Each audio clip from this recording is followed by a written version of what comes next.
Assalamu alaikum. You're watching Canadian Muslim News on Muslim Network TV from Toronto. I'm Mohammed Maxwell Hassan, and coming up, an interview with Sheikh Abdullah YOUSRI on the launch of the first Muslim FM radio station in Halifax. Here's what's making news. Indigenous delegations plan travel to Edmonton ahead of Papal visit. Saskatoon community organizes second Eastview walk against hate. Global Conference on Disability and Islam accepting presenter proposals. Muslims in Oslo commemorate the 11th anniversary of Islamophobic attack. And now the details. As Canada is preparing for the Papal visit on July 24th, several Indigenous delegations are getting ready to travel to Edmonton. Members of the Manitoba Assembly of First Nations and the Winnipeg Métis Association will be there to exchange solemn greetings with Pope Francis.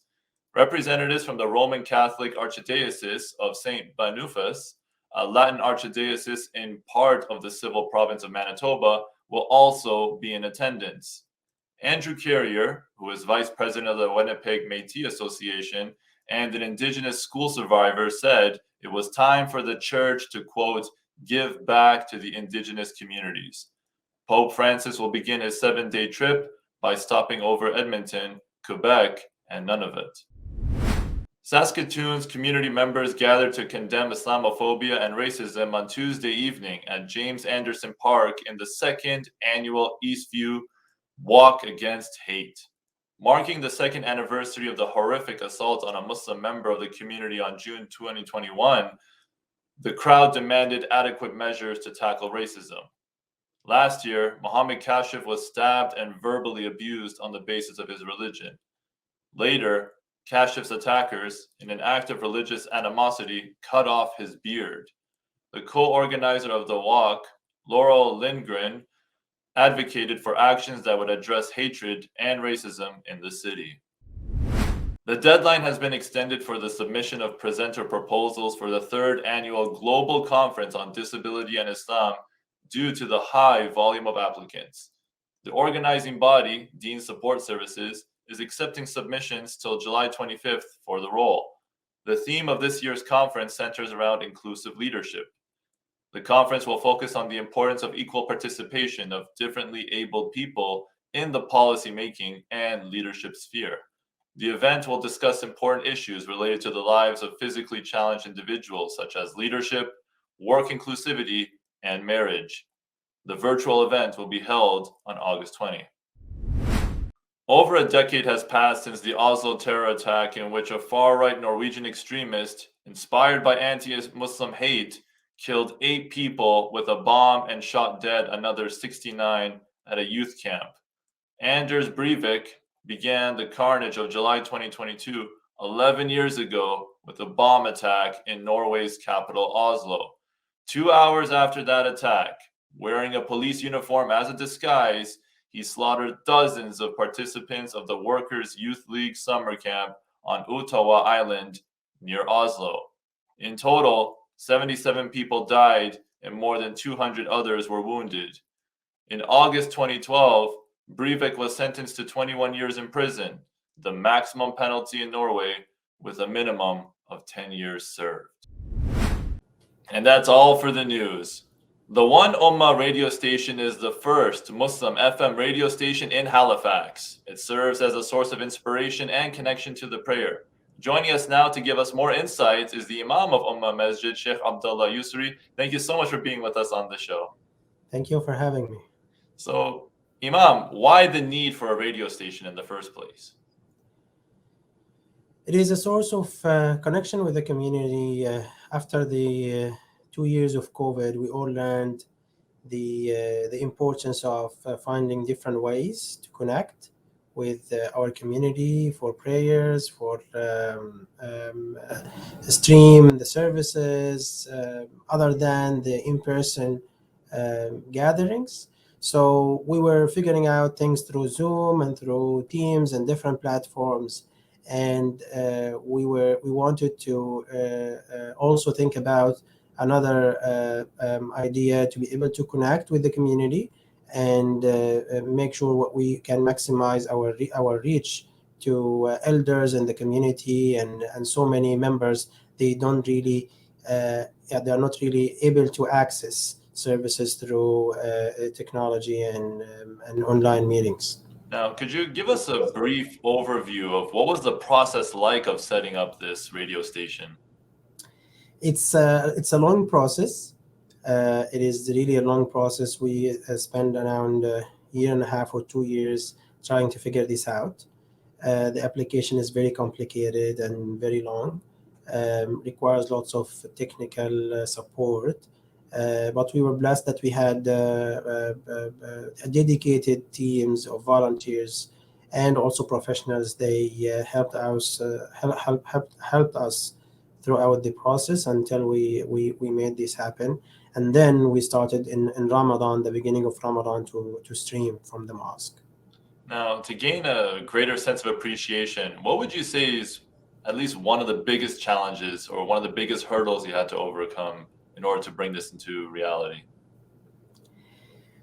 To be honest, lots of challenges. The main thing was this is something we tried our best to research and connect with community members locally and around in other provinces to see if anybody has done this before and what kind of get guidance, throughout this process. This was one of the biggest challenges, that we didn't find any resources to help us to do this. So we were just starting something we have no clue about. This was one of the biggest challenges. The second thing was the lack of, it required funding, it required planning and technical support. With the technical support, I think was the second biggest challenge that we faced. And we had to figure out different options and to be able to go through this. The third thing was to find or to build the capacity within the community to be able to understand the process and as well as to operate the station and the radio station locally, and try to also minimize the cost as much as possible. So, as they say, no pain, no gain. So, in this case, how has the radio station benefited the community so far?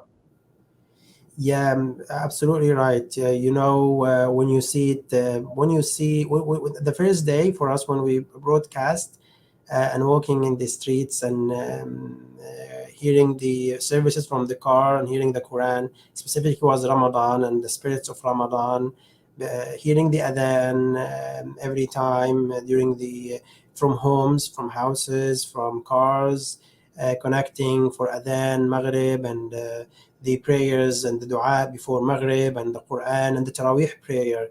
It just paid off. The first day was fulfilling to a point that you forget all the challenges that you went through and the teams they went through to make this happen. So, how did the community? So, is it just peace, serenity?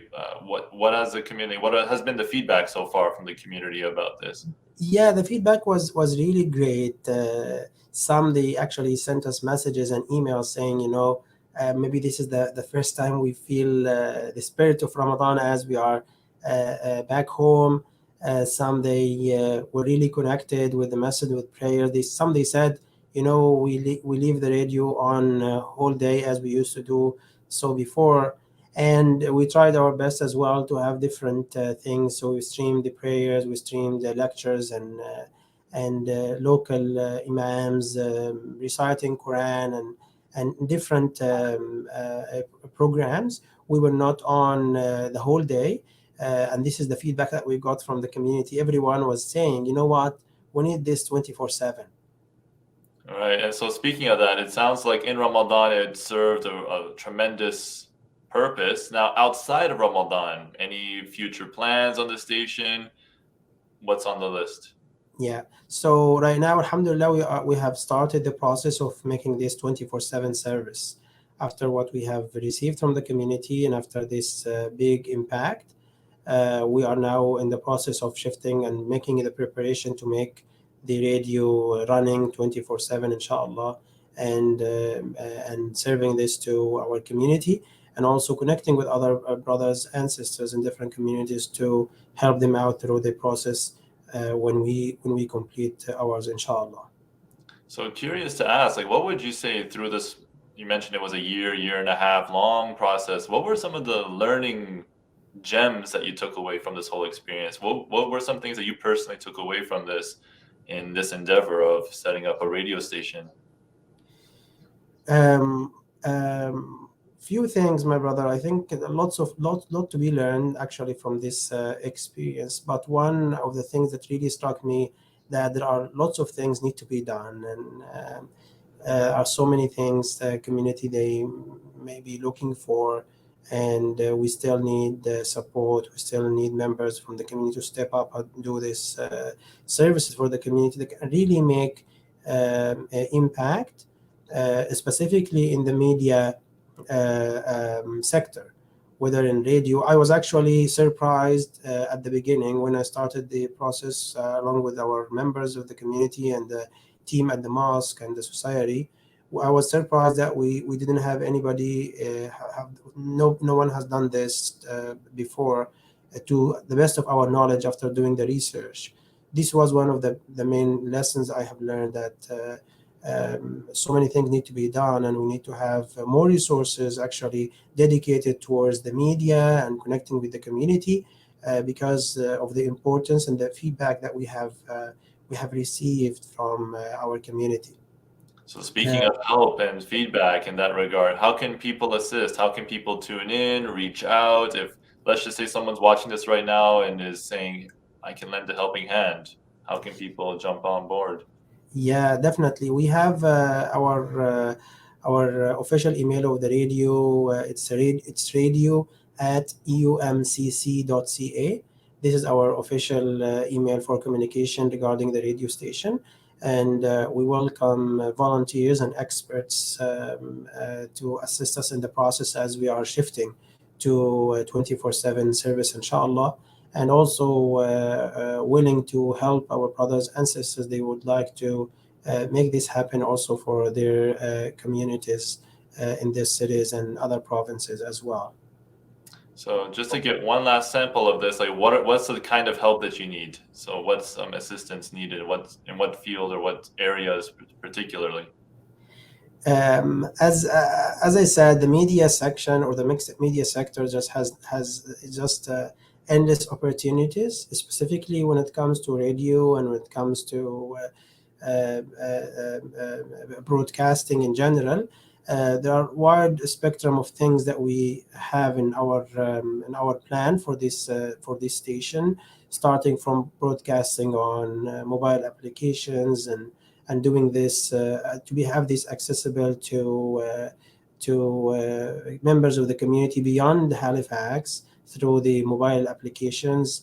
We have lots of plans in terms of having content that is not really copied from YouTube or from here or from there, but rather we want to have a plan to record and have content that is actually recorded with imams and leaders from the local community, and connecting the youth, the community, with the leaders in the community, with imams and religious figures. So lots of things we have in our plate, and whoever would be able to assist, I think, inshallah, we can really work together, inshallah. So original content, media experience, mashallah. That's all the time we have for now, but thank you, Sheikh Abdullah, for sharing your insights and all the best on your radio initiative.